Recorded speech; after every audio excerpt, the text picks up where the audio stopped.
बिस्मिल्लाहिर्रहमानिर्रहीम। रब को मना गए जो बंद के सितारे दुनिया पे छा गए हैं, जो बंद के सितारे रब को मना गए जो बंद के सितारे दुनिया पे छा गए हैं, जो बंद के सितारे। अल्हम्दुलिल्लाह नहमदुहु व नस्तईनुहु व नस्तगफिरुहु व नु'मिनु बिही व नतवक्कलु अलैहि व नऊज़ु बिल्लाहि मिन शुरूरि अनफुसिना व मिन सय्यिआति अअमालिना। मन यहदिहिल्लाहु फला मुज़िल्ल लहु व मन युज़लिल्हु फला हादिय लहु व नशहदु अल्ला इलाहा इल्लल्लाहु वहदहु ला शरीका लहु व नशहदु अन्न सय्यिदना व शफीअना व सनदना व मौलाना मुहम्मदन अब्दुहु व रसूलुहु सल्लल्लाहु अलैहि व अला आलिहि व अस्हाबिहि अजमईन इला यौमिद्दीन। अम्मा बाद फ़अऊज़ु बिल्लाहि मिनश शैतानिर रजीम। बिस्मिल्लाहिर्रहमानिर्रहीम। सुब्हानल्लज़ी अस्रा बिअब्दिही लैलन मिनल मस्जिदिल हराम इलल मस्जिदिल अक़सा अल्लज़ी बारकना हौलहु लिनुरियहु मिन आयातिना इन्नहु हुवस समीउल बसीर। अन अनस रज़ियल्लाहु तआला अन्हु क़ाल रसूलुल्लाहि सल्लल्लाहु अलैहि वसल्लम मररतु अला मूसा लैलतन उसरिया बि इंदल कसीबिल अहमर व हुवा क़ाइमुन युसल्ली फी क़ब्रिही। रवाहुल इमामुल हुम्मामुल मुस्लिम रहिमहुल्लाहु तआला फी सहीहिही। सदक़ल्लाहुल अलियुल अज़ीम व बल्लगना रसूलुहुन नबियुल उम्मियुल करीम व नहनु अला ज़ालिका लमिनश शाहिदीन वश्शाकिरीन वल हम्दुलिल्लाहि रब्बिल आलमीन। मेरे मुअज़्ज़ज़ निहायत वाजिबुल एहतराम और इस्लाम से ताल्लुक़ रखने वाले गयूर नौजवान मुसलमान भाइयों और बुज़ुर्गों, अल्लाह पाक ने पारा नंबर 15 में मेराज के वाक़े को बयान किया है। हमारे नबी सल्लल्लाहु अलैहि वसल्लम एक ऐसी हस्ती है कि किसी नबी को भी ये एजाज़ नहीं दिया गया सिवाय हमारे नबी के। मेरे दोस्तों, अब हुजूर का सफ़र शुरू कहाँ से होता है और ख़त्म कहाँ पर होता है, कुरान करीम इसको भी बयान करता है। इस वाक़िए मेराज से कुछ अकाईद, मसाइल, दलाइल और फ़ज़ाइल इंशाअल्लाह आपके सामने आते जाएंगे कि वाक़िए मेराज में क्या क्या हिकमतें हैं, अल्लाह ने ये हमारे नबी को क्यों दिया, ये सारी बातें आपके सामने इंशाअल्लाह आएगी। मेरे दोस्तों, सफ़र दो किस्म का हुआ है, एक ज़मीनी सफ़र और एक आसमानी सफ़र। ज़मीनी सफ़र में आपने 5 स्टॉप लिए हैं और जिस वक्त हमारे पाक पैगंबर सल्लल्लाहु अलैहि वसल्लम को ये सफ़र कराया गया तो उस वक्त आपका शक्के सद्र हुआ। शक्के सद्र किसे बोलते हैं? शक्के सद्र बोलते हैं कि फरिश्ते आए और हमारे नबी के दिल मुबारक को निकाला सीना चाप करके और उसे जमजम के पानी से धोया, इसको बोलते हैं शक्के सद्र। ये हुजूर का शक्के सद्र पूरी आपकी हयात मुबारका में 4 मरतबा हुआ है। नंबर 1 2.5 साल की उम्र में भी हुआ और नंबर 2 10 साल की उम्र में हुआ, नबुव्वत का ऐलान करते वक्त हुआ और नंबर 4 इस सफ़र मेराज यानी मेराज का वाक़या जब पेश आया उस वक्त भी हुआ। इसमें क्या हिकमतें हैं? अब हमारे नबी के दिल मुबारक को फरिश्तों ने निकाला और जमजम का जो पानी है उससे उसको धोया।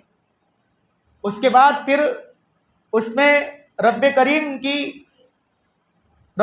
के अहकाम के मुताबिक और फरमान के मुताबिक फरिश्तों ने उस दिल में हिकमतें और इल्म और दीगर चीज़ों को उसमें भर दिया। मेरे दोस्तों, हज़रत जिब्राइल अलैहिस्सलाम तशरीफ़ लाए। आप उम्मे हानी हज़रत अबू तालिब जो है उनकी लड़की, यानी हमारे पाक पैगंबर की चचाज़ाद बहन, ये उम्मे हानी के घर आप आराम फरमा रहे थे। जिब्राइल आए और फरमाने लगे, या रसूल अल्लाह, आपको मेराज का सफ़र करना है, आपके लिए मैं बुराक लाया हूँ। रब्बे करीम आपको ऊपर बुला रहे हैं और आपको याद फरमा रहे हैं। हज़रत जिब्राइल ने ये हमारे पाक पैगंबर के सामने ये बातें अर्ज़ की। मेरे दोस्तों, हमारे पाक पैगंबर को उस बुराक में बिठाया गया।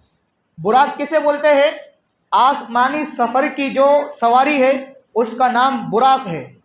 और वो इतनी तेज़ रफ्तार थी उसकी कि हमारी नज़र इतनी भी तेज़ नहीं है कि इससे कई ज़्यादा तेज़ रफ्तार उस बुराक की और कई घंटों का सफ़र उस बुराक के ज़रिए से मिनटों में तय पा गया। और हुजूर रातों रात अपने अल्लाह से मुलाकात कर करके इस धरती पर तशरीफ़ ले आए।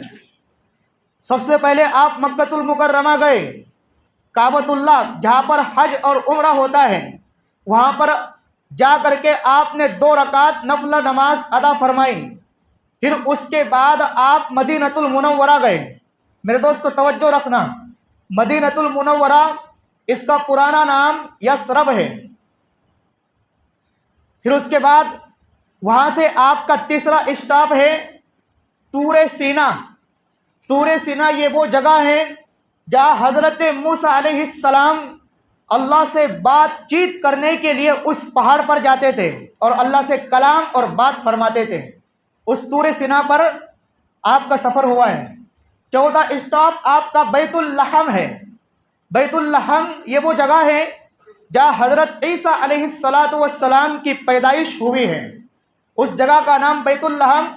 हमारे पाक पैगंबर को उस जगह पर ले जाया गया और उस जगह की ज़ियारत आपने फरमाई जहाँ हज़रत ईसा अलैहिस्सलाम पैदा हुए थे। उसके बाद 5वां स्टॉप आपका बैतुल मुक़द्दस है। बैतुल मुक़द्दस, वहाँ पर आपने तमाम अंबिया इकराम अलैहिमुस्सलाम की इमामत करवाई।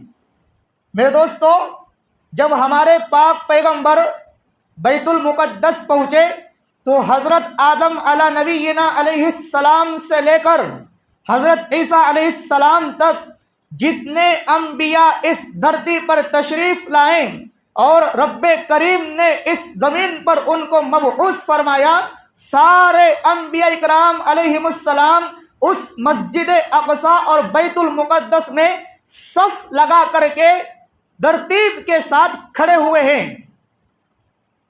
और हमारे पाक पैगंबर पहुँचते हैं। जिब्राइल फरमाते हैं, ए मेरे पाक पैगंबर, आप इनकी इमामत करवाइए, रब्बे करीम का हुक्म है। मेरे दोस्तों, इससे क्या समझ आता है कि अंबिया इकराम मुक्तदी थे और हमारे नबी इमाम बने थे। इमाम किसे बोलते हैं? इमाम उसे बोलते हैं जिसके आगे भी कोई नहीं और जिसके बराबर भी कोई नहीं। इमाम उसी को तो कहते हैं। इमाम साहब अगर नमाज पढ़ा रहे हो, उनसे आगे कोई खड़ा हो जाए तो उसकी नमाज होगी? हरगिज़ नहीं हो सकती, क्योंकि वो इमाम से आगे चला गया। और उसके बाद इमाम के बराबर भी अगर कोई खड़ा हो जाए फिर भी उसकी नमाज नहीं हो सकती। तो पता ये चला, इमाम कहते ही उसे है जिसके आगे तो आगे को भी कोई नहीं और जिसके बराबर का भी कोई नहीं, इमाम उसे कहते हैं। मेरे दोस्तों, जब हमारे पाक पैगंबर बैतुल मुक़द्दस पहुँचे, तमाम अंबिया हाजिर थे, तो इससे क्या पता चला कि अंबिया मुक्तदी थे। मुक्तदी को पहले आना चाहिए, इमाम बाद में आता है। हमारे हाफिज़ ज़ुबैर साहब अगर बाद में आए और आप पहले आए तो ये हुजूर की ऐन सुन्नत है। इस पर एतराज़ नहीं करना चाहिए कि इमाम साहब आज 2 मिनट लेट हो गए, 5 मिनट लेट हो गए। नहीं मेरे दोस्तों, अगर मैं इस पर बात करूं कि इमाम और अइम्मा का मकाम और मर्तबा क्या है तो बात तवील होते चले जाएगी। चलिए 2-3 झलकें आपके सामने मैं अर्ज कर देता हूं। इमाम वो होता है मेरे दोस्तों, बचपन से लेकर जवानी तक और जवानी से लेकर बुढ़ापे तक, बुढ़ापे से लेकर तो मौत तक, जो अपने आप को पूरी दीन पर, पूरे इस्लाम पर और नबी की जात पर अपने आप को निछावर और कुर्बान कर देता है। बचपना मदरसे के अंदर गया, 10 साल की उम्र या 8 साल की उम्र से कुरान करीम पढ़ रहा है और उसे हिफ्ज याद कर रहा है और सीने में हुजूर की मोहब्बत को बसाए हुए हैं और हुजूर के साथ इश्क बहुत है। और मेरे दोस्तों, यही जब वो हाफिज और आलिम बन जाए तो वो हमारे कल को उठ करके हमारे इमाम बनते हैं। हमारी नमाज वो अदा करवाते हैं। नमाज जनाजा की ज़रूरत पड़ती है तो नमाज जनाजा अदा करवाते हैं। निकाह की ज़रूरत पड़ती है वो निकाह भी पढ़ाते हैं। यानी पूरी दीनी खिदमत में हमारी वो लगे हुए हैं। तो इसलिए हमारा भी काम ये बनता है कि हम अगर उनको अगर इआनत नहीं कर सकते, मुआविन नहीं बन सकते, तो कम से कम उनका एहतराम ज़रूर दिल में रखें, उनकी इज्जत ज़रूर दिल में रखें। मेरे दोस्तों, हमारे पाक पैगंबर जब इस ज़मीन से रुखसत हो रहे थे और वफात पा रहे थे तो सुनने अबी दाऊद में रिवायत मौजूद है। हमारे पाक पैगंबर अलैहि तहियतु व तस्लीम ने फरमाया, अल उलमाउ वरसतुल अंबिया, कि अब इस जमीन पर मेरे चले जाने के बाद अब मेरे दीन के वारिस, मेरे दीन के नाइबिन यही उलमा इकराम की जमात होगी। जो बातें इस्लाम की मैं उम्मत को समझाया करता था और जो मसाइल, जो अकाइद, जो फजाइल और जो दलाइल इस्लाम के, ईमान के, एहसान के और ईमान के मैं उम्मत को समझा रहा था, अब यही उलमा इकराम और यही हुफ्फाज इकराम, मुफ्तियाने किराम अब मेरे चले जाने के बाद वो मेरे दीन के नाइबीन बनेंगे। उसके बाद आगे फरमाया, वल अंबियाउ लम युवर्रिसु दीनारन वला दिरहमा। ए मेरी उम्मत के लोगों, एक बात ज़हन में रख लेना कि मैं मेरे उलमा इकराम को दीन का वारिस बना रहा हूँ और नबी कभी भी दीनार का और दिरहम का वारिस नहीं बनाता बल्कि दीन का वारिस बनाता है। इसलिए तुमने अपना मुकम्मल के मुकम्मल दीन इन्हीं से समझना और इन्हीं से पूछ करके उस पर अमल करना, तुम कभी गुमराह नहीं होगे। हुजूर ये बात इरशाद फरमा रहे हैं कि दीन में ऐसे फितने भी आएंगे। हुजूर बयान फरमा करके गए कि दीन में एक ऐसे शरीर भी आएंगे कि जो दीन में अपनी तरफ से इजाफा करना चाहेंगे और दीन को अपने मन के मुताबिक उस पर अमल करेंगे। हुजूर ने फरमाया, मेरी उम्मत के लोगों, दीन में और इस्लाम में मनमानी नहीं है। दीन मनमानी का नाम नहीं है। शैतान को अल्लाह ने हुक्म दिया था, उस जुदूली आदम, ए शैतान आदम को सजदा कर ले। आदम ने अपनी अकल के घोड़े दौड़ाए थे और मनमानी की थी, मेरे अल्लाह ने उसको धुतकार दिया था। तो दीन मनमानी का नाम नहीं है भाई, दीन नाम है हुजूर के तरीके के मुताबिक चलने का नाम है। हुजूर की सुन्नतों के मुताबिक चलने का नाम दीन है, मनमानी करने का नाम दीन नहीं है। जो मनमानी करे तो उसका नाम दीन नहीं है। मनमानी शैतान ने की, अल्लाह को नापसंद हुई थी, अल्लाह ने उसको धुतकार दिया और जलील कर दिया।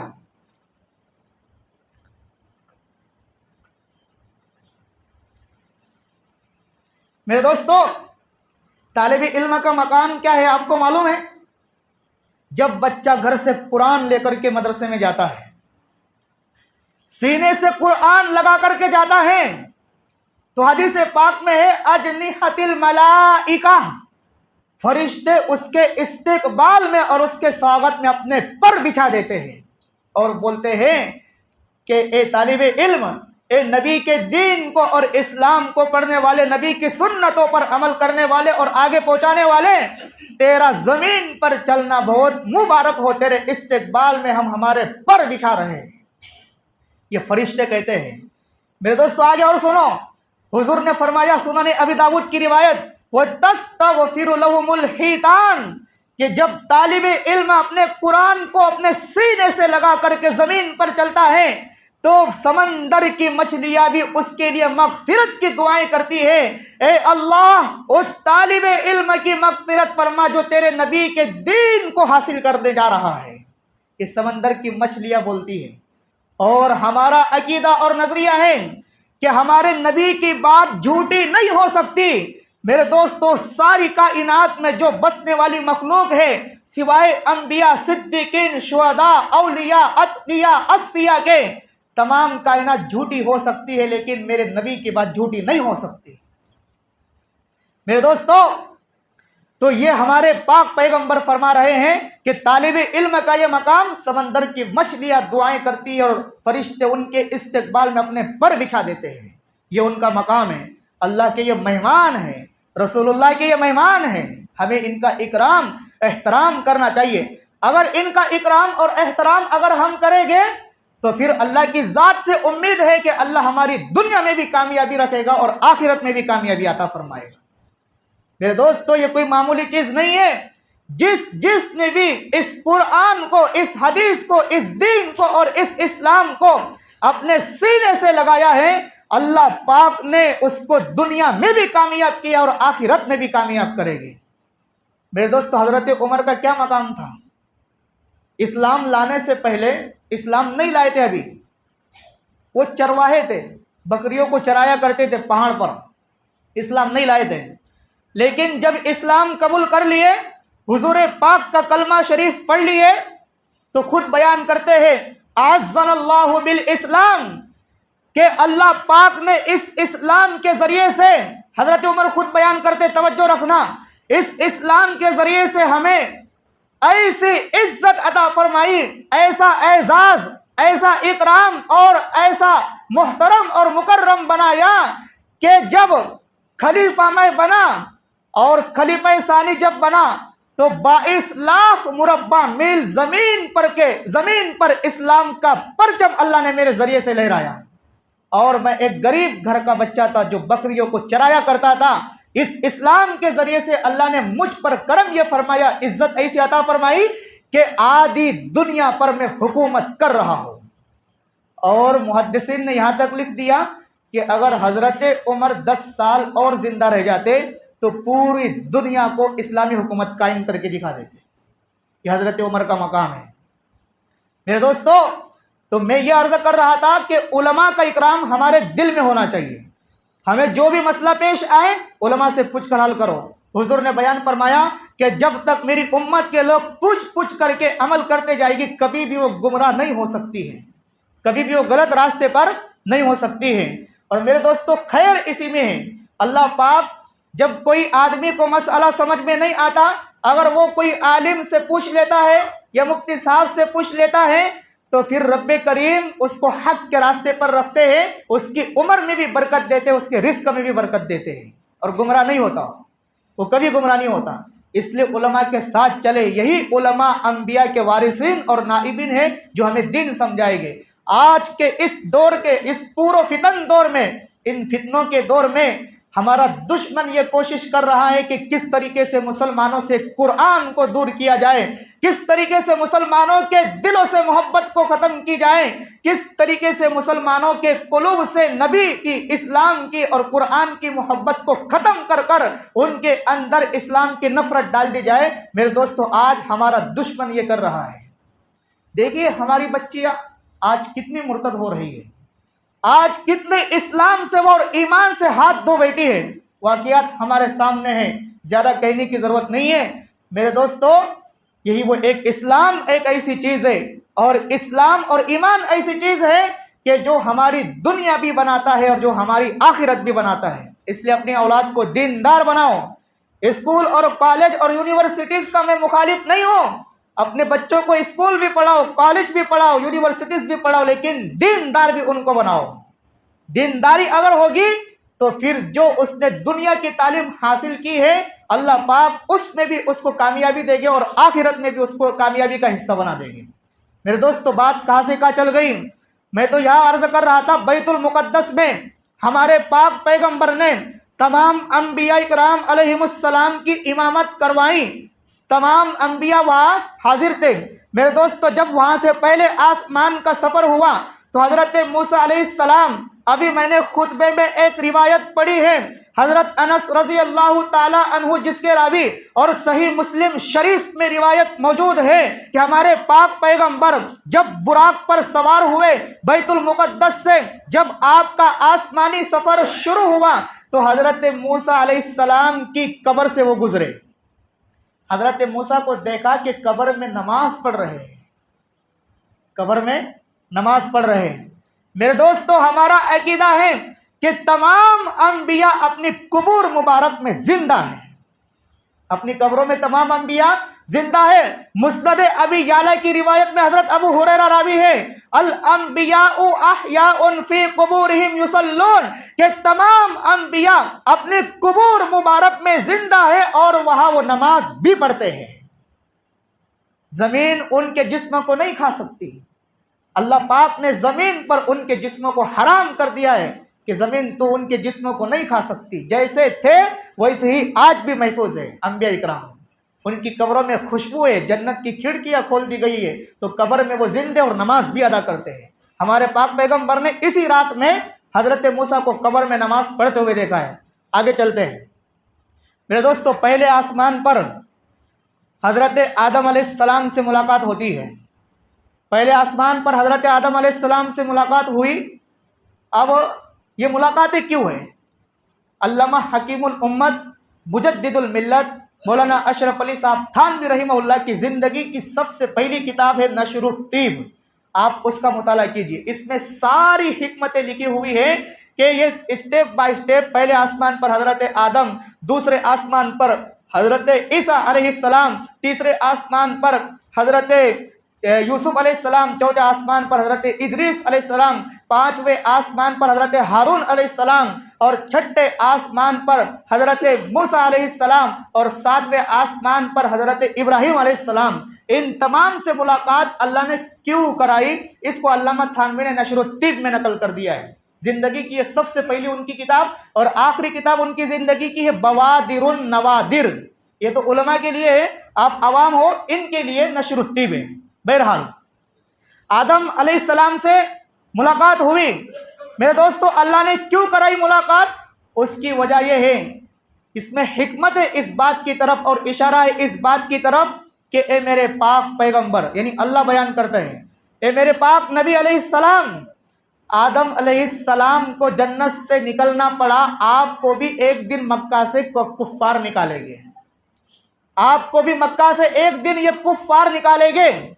मेरे दोस्तों, पारा नंबर 9 में ये बात लिखी हुई है, वह इज़ यमकुरु बिकल लदीन कफरू लियुस्बितूका औ यक़तुलूका औ युखरिजूक व यमकुरून व यमकुरुल्लाह वल्लाहु खैरुल माकिरीन। जब हमारे पाक पैगंबर अलैहि तहियतु व तस्लीम ने अपनी नबुव्वत का ऐलान फरमाया और सफा पहाड़ी पर चढ़ करके पूरे अफराद को जमा फरमा करके ये बात इरशाद फरमाई, या अय्युहन नास क़ूलू ला इलाहा इल्लल्लाह तुफ्लिहून, ए मेरी उम्मत के लोगों, तुम जिस बुत परस्ती में मशगूल और मसरूफ हो, तुम उसको छोड़ दो, अल्लाह को एक मान लो और मुझ मोहम्मद को आखिरी नबी तस्लीम कर लो, लअल्लकुम तुफ्लिहून, तो तुम कामयाब हो जाओगे। ये ऐलान फरमाया। मेरे दोस्तों, सारे लोग जमा हो गए। उसमें अबू जहल एंड कंपनी, हुजूर का सगा चाचा है, उसने कहा तब्बत लका या मोहम्मद अली हाजा जमातना, ए मोहम्मद। मेरे दोस्तों, उसने बदबख्ती वाले अल्फाज कहे, बेअदबी वाले अल्फाज कहे, गुस्ताखाना अल्फाज कहे। तब्बत लका या मोहम्मद, नकल कर रहा हूं उसकी बात कि ए मोहम्मद तू बर्बाद हो जाए, नौजुबिल्लाह, बद्दुआ दे रहा है। अली हाजा जमातना, क्या तूने हमें इसलिए जमा किया है कि तू तेरी बादशाहत को हम पर मुसल्लत करना चाहता है और हमारे ऊपर तो हुक्मरानी करना चाहता है और हमारा हाकिम बनना और लीडर बनना चाहता है, इसलिए हमें जमा किया है। मेरे दोस्तों, नबी ने उसको जवाब नहीं दिया। इसमें हिकमत है, नबी अगर जवाब दे देते तो आजकल जो हमारे पैगंबर की उम्मत है, बाद में आने वाले, ये सवाल करते ये कैसा नबी है कि चाचा का मर्तबा बाप के बराबर भी बतला रहा है और चाचा को बदबख्ती वाले अल्फाज का जवाब भी दे रहा है। एतराज करते नबी पर। कि चचा के सामने जबान दराजी कर रहा है। तो हुजूर ने जवाब नहीं दिया उसको। जिब्राइल तशरीफ लाए, या रसूल अल्लाह, सब कहो सल्लल्लाहु अलैहि वसल्लम, अरे जोर से कहो सल्लल्लाहु अलैहि वसल्लम। मेरे भाइयों, हम मुसलमान हैं, जो एक मर्तबा दुरूद शरीफ पढ़ता है, अल्लाह पाक आसमान से 10 रहमत उसके ऊपर नाजिल करते हैं।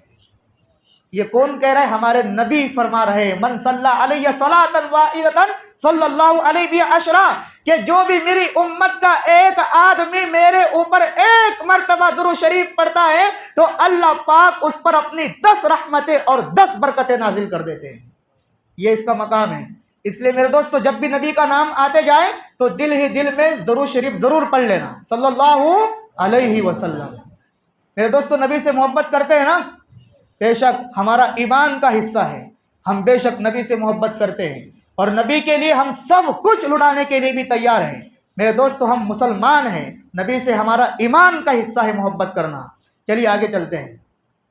तो अबू लहब ने जवाब दिया था कि ए मोहम्मद, तूने हमें इसलिए जमा किया कि हमारे ऊपर दीन को तू मुसल्लत करना चाहता है।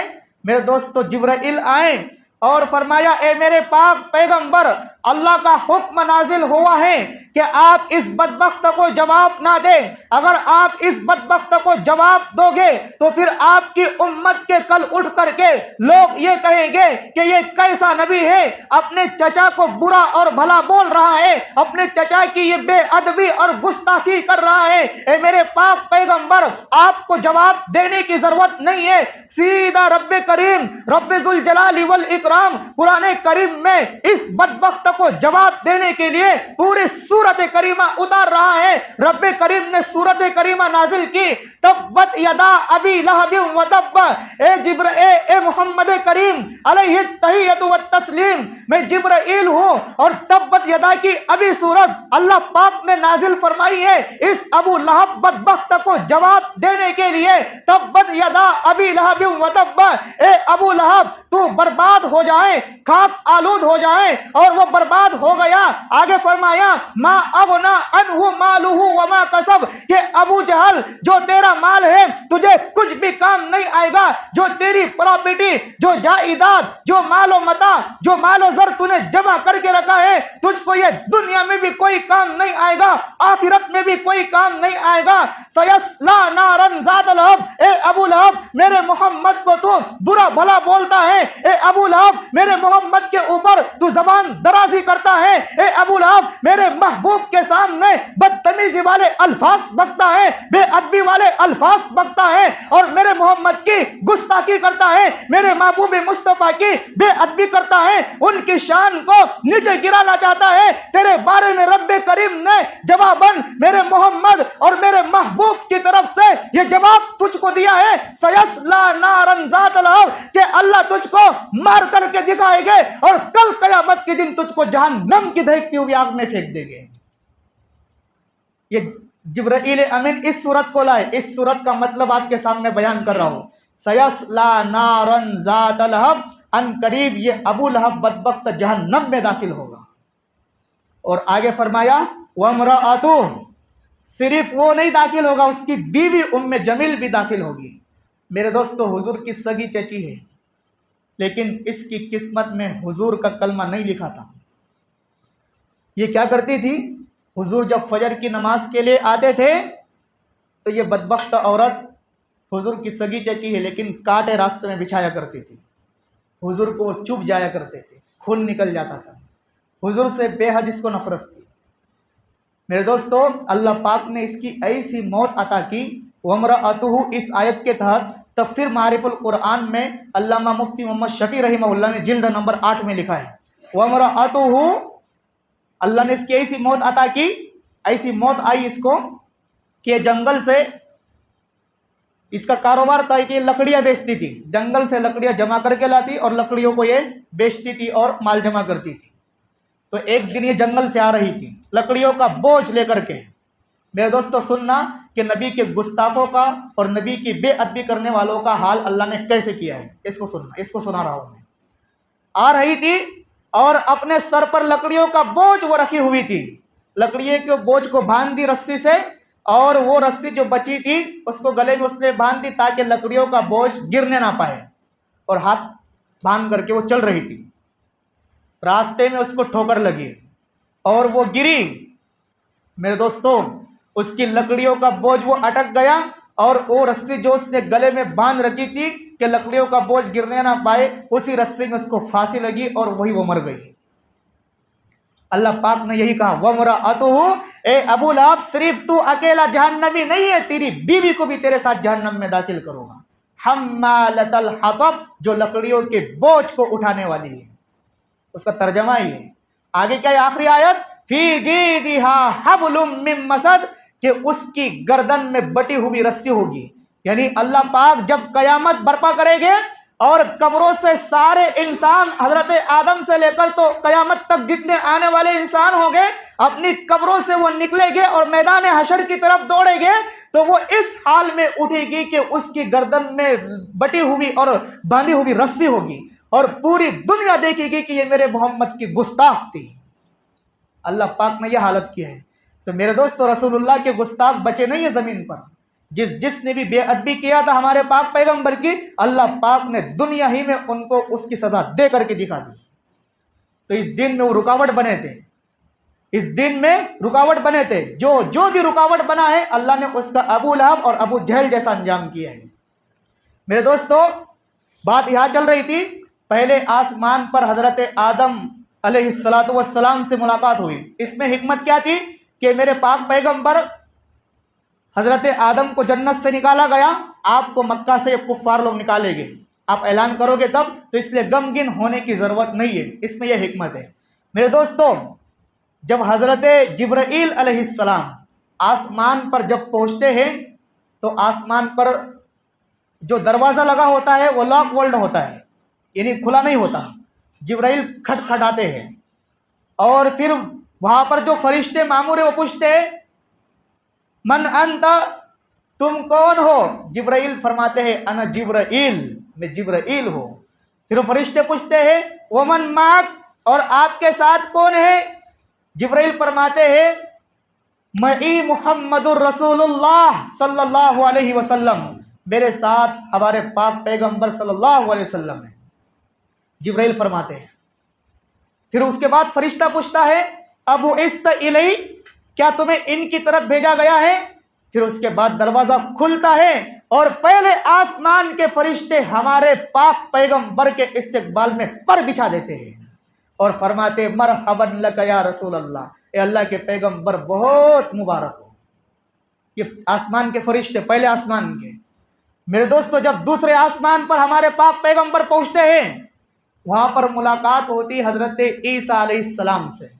इस वक्त हजरत ईसा अलैहिस्सलाम दूसरे आसमान पर है और कयामत से पहले आएंगे और दज्जाल का खात्मा करेंगे, और जितने इस धरती पर बसने वाले अल्लाह के मुनकिरीन होंगे, अल्लाह को ना मानने वाले होंगे, उन सबको वो मिटा करके दिखा देंगे और इस जमीन पर इस्लाम का निज़ाम वो कायम करेंगे। अल्लाह उनके जरिए से कायम कराएगा।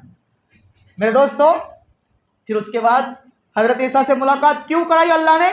अल्लामा थानवी ने लिखा कि मुलाकात इसलिए कराई कि हजरत मरियम जो हजरत ईसा की वालिदा है, आपको मालूम होना चाहिए हजरत ईसा अलैहिस्सलाम बगैर वालिद के पैदा हुए अल्लाह के हुक्म से।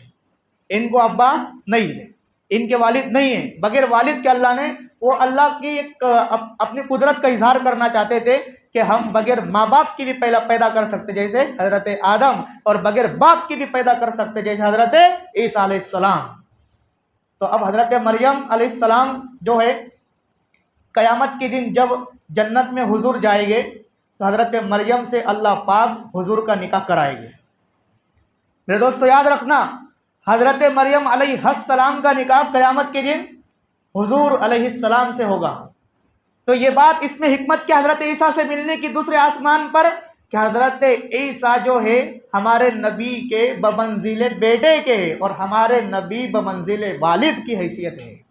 तो इसलिए कि बाप की मुलाकात बेटे से हो रही है, इसलिए दूसरे आसमान पर मुलाकात हुई। और आगे चलते हैं, तीसरे आसमान पर किन से मुलाकात हुई? तीसरे आसमान पर मुलाकात हुई हजरत यूसुफ अलैहिस्सलाम से। अब हजरत यूसुफ अलैहिस्सलाम से मुलाकात में क्या हिकमतें हैं? बहुत सारी हिकमतें हैं। एक हिकमत उसमें यह है कि हजरत यूसुफ अलैहिस्सलाम एक ऐसे नबी थे, बड़े हसीन, बड़े जमील, बड़े खूबसूरत, कि इनके अपने भी गद्दार हो गए थे। ख्वाब जब बयान कर दिया था इन्होंने, इनके भाइयों को जब मालूम पड़ गया था तो इनके भाइयों ने इनको कुएं में डाल दिया था। फिर वो लंबा वाक्य है, खैर मैं उस वाक्य की तरफ नहीं जा रहा। जो पॉइंट मुझे आपके सामने बतलाना है उसको जरा सुनिए आप। हजरत यूसुफ अलैहिस्सलाम जब मिस्र में गए और फिर उसके बाद अल्लाह पाक ने मिस्र में आपको हुकूमत के तख्त पर जानशीन बनाया, यानी मिस्र के बादशाह ने आपको हाकिम बना दिया।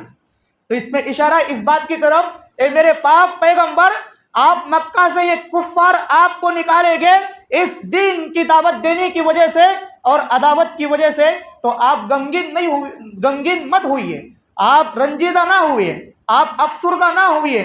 गमगीन होने की आपको कतअन जरूरत नहीं है। एक ऐसा वक्त आएगा कि हजरत यूसुफ अलैहिस्सलाम जब दाखिल हुए थे मिस्र में तो गुलाम बन करके दाखिल हुए थे, और अल्लाह पाक ने एक ऐसा वक्त लाया कि पूरे मिस्र पर उनकी हुकूमत जारी फरमाई। ए मेरे पाक पैगंबर, अगरचे आप मक्का से ये कुफ्फार और जानी दुश्मन आपको निकाल रहे हैं, एक ऐसा वक्त आपके ऊपर लाऊंगा कि सन 8 हिजरी में आपको मक्का का फातिह और मक्का का हाकिम बना करके दाखिल करूंगा। यह इशारा इस बात की तरफ। उसके आगे चलते हैं। कितने आसमान हुए? 3 हुए ना।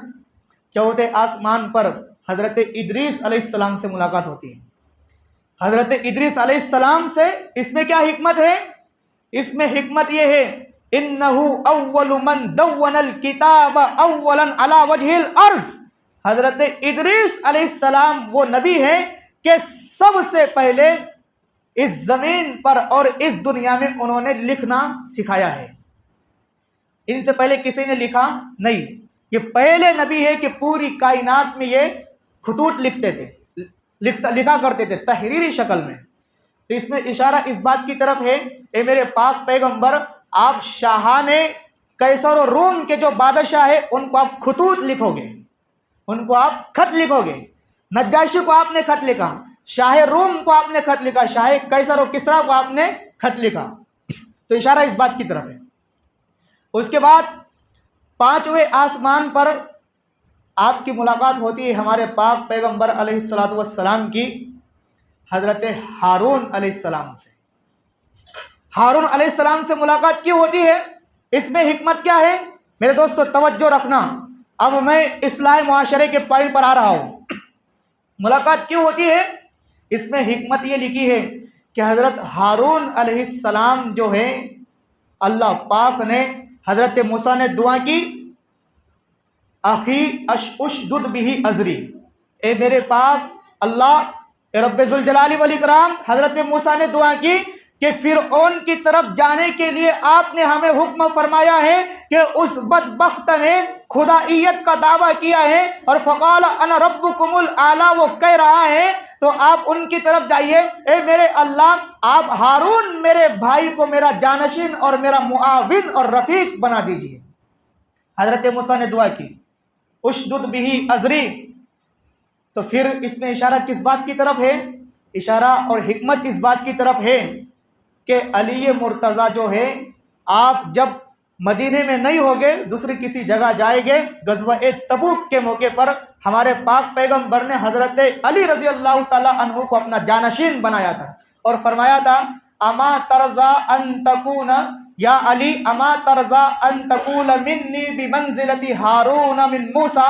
ए अली, क्या तू इस बात से राजी नहीं है कि जो निस्बत हजरत मूसा और हजरत हारून अलैहिस्सलाम के माबैन थी वही निस्बत तेरी और मेरी हो जाए। इल्ला अन्नहु ला नबी बादी, लेकिन एक बात सुन ले अली कि हजरत मूसा के बाद नबुव्वत का दौर और सिलसिला जारी था, मेरे बाद कोई नया नबी नहीं होगा, मैं आखिरी नबी हूँ। तो अमा तर्जा, क्या अली तो इस बात से राजी नहीं है? हजरत अली को जो बोलते अली मुर्तज़ा, वो इसी हदीस से लक़ब मिला है, अमा तर्जा। अली मुर्तज़ा जो बोलते हैं, क्या अली तो इस बात से खुश नहीं है? इसमें इशारा इस बात की तरफ है।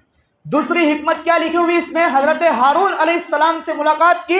मेरे दोस्तों तवज्जो से सुनना, हिकमत ये लिखी हुई है हमारे पाक पैगंबर की एक ज़ौजा है, एक बीवी है, जिनका नाम था हज़रत सफ़िया बिनते हुवई बिन अख्तब, हज़रत सफ़िया रज़ी अल्लाह तआला अन्हा।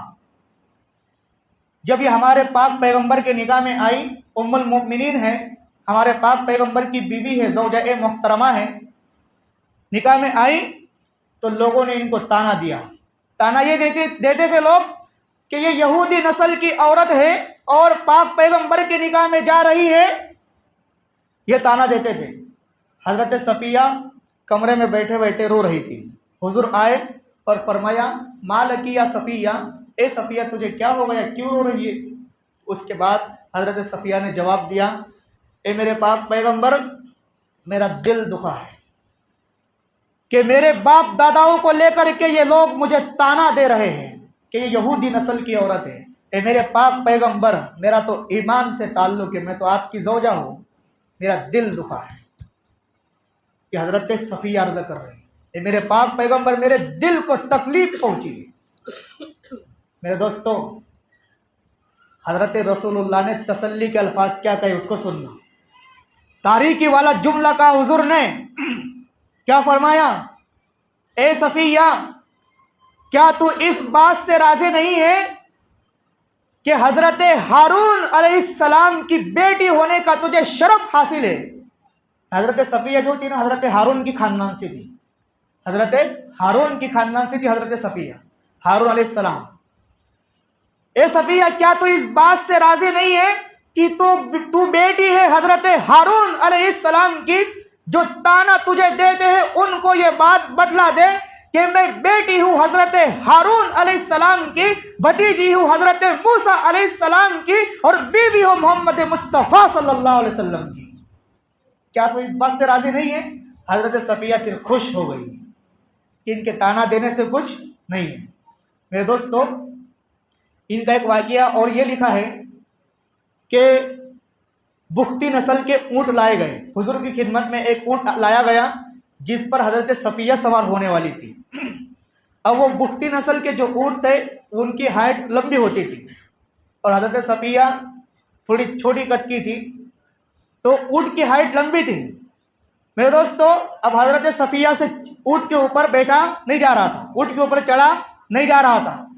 मेरे दोस्तों, रसूलुल्लाह ने कैसी अपनी बीवियों को इज्जत दी है, सुन लो। आजकल जो बीवियों को ताना देते हैं और बीवियों के ऊपर जो जुल्म करते हैं और बीवियों के ऊपर हाथ उठाते हैं, मेरे दोस्तों, तन्हाई में बैठकर ये बात सोचना कि जो बीवी हमारे घर आई है उसने अपने बाप को भी छोड़ा है, अपनी माँ को भी छोड़ा है, अपने घर बार को जिसमें उसका बचपन गुजरा है वो सब कुछ कुर्बान कर करके आपकी खादिमा बनी होगी। वक्त पर खाना तैयार है, वक्त पर नाश्ता तैयार है, वक्त पर हर चीज कपड़े प्रेस है, वक्त पर आपकी सारी खिदमतों को अंजाम दे रही है। और उस बीवी को हम मारते हैं, उस बीवी को हम गालियां देते हैं और उस बीवी के ऊपर जुल्म करते हैं।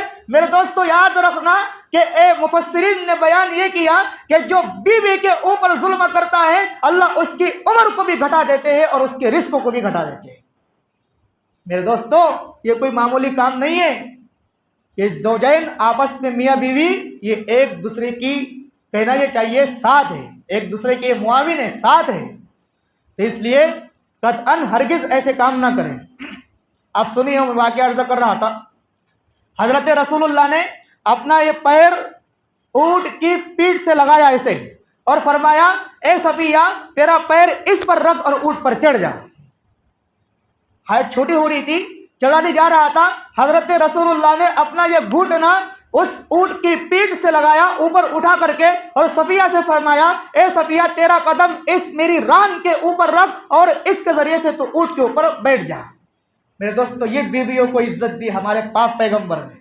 यह है बीवियों का मर्तबा और बीवियों का मकाम।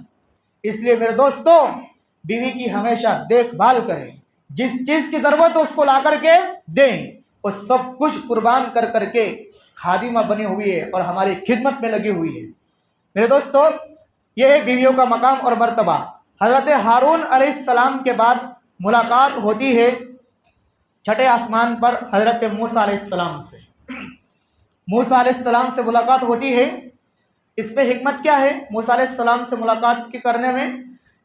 अल्लामा थानवी ने बताया किताब में लिखी नशरुत्तीब में कि इसमें हिकमत यह है कि मूसा अलैहिस्सलाम का जो गद्दार था और दुश्मन था वो फिरऔन था। मूसा अलैहिस्सलाम की बात को एक्सेप्ट नहीं करता था, और इसी तरीके से उस जमाने के बने इसराइल और किब्ती थे, इसराइली थे, जो हजरत मूसा की बातों का इनकार किया करते थे और हजरत मूसा के वो कत्ल के दर पे होते थे। और हजरत मूसा अलैहिस्सलाम को हर तरह से उन्होंने तकलीफ दी थी, और उसके बाद हजरत मूसा अलैहिस्सलाम को उन्होंने मिस्र से निकलने पर मजबूर कर दिया था और निकाल भी दिया था। फिर चंद सालों के बाद अल्लाह पाक ने फिरऔन को मौत के घाट उतार दिया और समंदर में गर्काब कर दिया था, दुश्मन को खत्म कर दिया था। तो इसमें हिकमत इस बात की तरफ है हजरत मूसा से मिलने में कि ए मेरे पाक पैगंबर, जैसे हजरत मूसा का फिरऔन दुश्मन बना था और इसराइली दुश्मन बने थे, वो उनके दीन के काम में रुकावट बने हुए थे और फिरऔन आपके कत्ल के दर पे रहता था, इसी तरीके से मक्का में कुछ काफिर आपके जानी दुश्मन भी रहेंगे, जिसमें से अबू लहब भी होगा, जिसमें से अबू जहल भी होगा, वलीद बिन मुगीरा भी होगा और उबई बिन काब भी होगा। उबई बिन खल्फ, उबई बिन काब नहीं, उबई बिन खल्फ, उबई बिन काब साहबी है मेरे दोस्तों। तो ये मुखालफत आपकी भी होगी, आपके भी जानी दुश्मन रहेंगे, लेकिन आपको गमगीन होने की जरूरत नहीं है। ये जानी दुश्मन जो आपके रहेंगे, मैं इनको खत्म करके दिखाऊंगा मेरे दोस्तों। जंगे बदर के मौके पर अबू लहब, अबू जहल भी मारा गया। जंगे बदर के मौके पर उबई बिन खल्फ मारा गया, वलीद बिन मुगीरा मारा गया, और 70 जो कहलाते थे उस जमाने के लीडर और सरदार, उनको कैद कर दिया गया।